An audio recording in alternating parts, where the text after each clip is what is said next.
Are you tired of clogged chutes, unfinished projects, bent nozzles, all because the purge waste is getting backed up in your chute? Well, today we have an answer for you.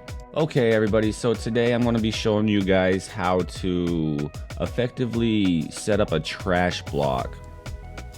The concept of this trash block is to eliminate all the purge that's going down your purge chute, because when you have a print like this where it's just one solid piece and it's got to do a lot of color changes, oftentimes your chute's going to get backed up. And what could happen is it could bend your nozzle, which would cause it to back up even faster, or it could overflow and knock your tool head off. It could make the nozzle unaligned by jamming it. We've all seen all these problems. So right now I'm going to get to the point. I'm going to show you guys what we would do.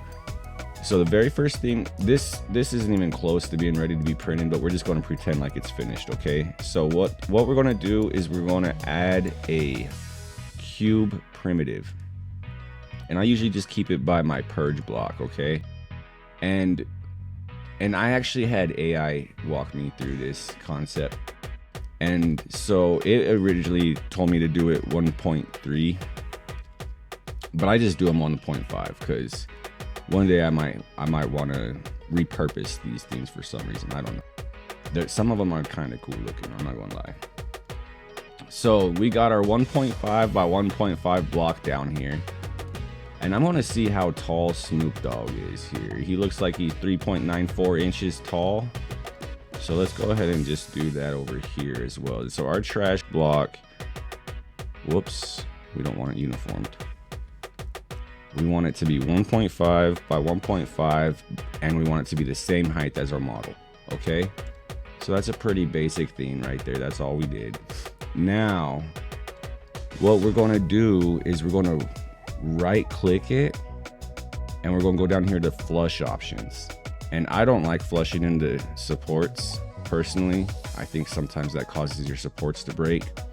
So we're gonna go flush options, and we're gonna go flush into this object, the one that's selected. That's our trash block, okay?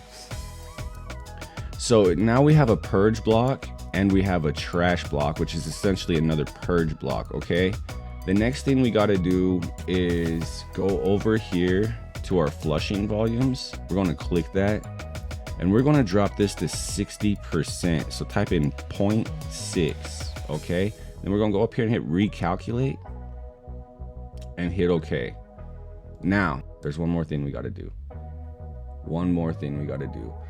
So while we got this trash block selected, we're going to click others. And we're going to go to brim type, and we're going to click on outer and inner brim. Okay, because we don't want that thing falling over. That is all we got to do. Those are all the steps. Every time I've ever built this trash block, I've never had a clogged chute.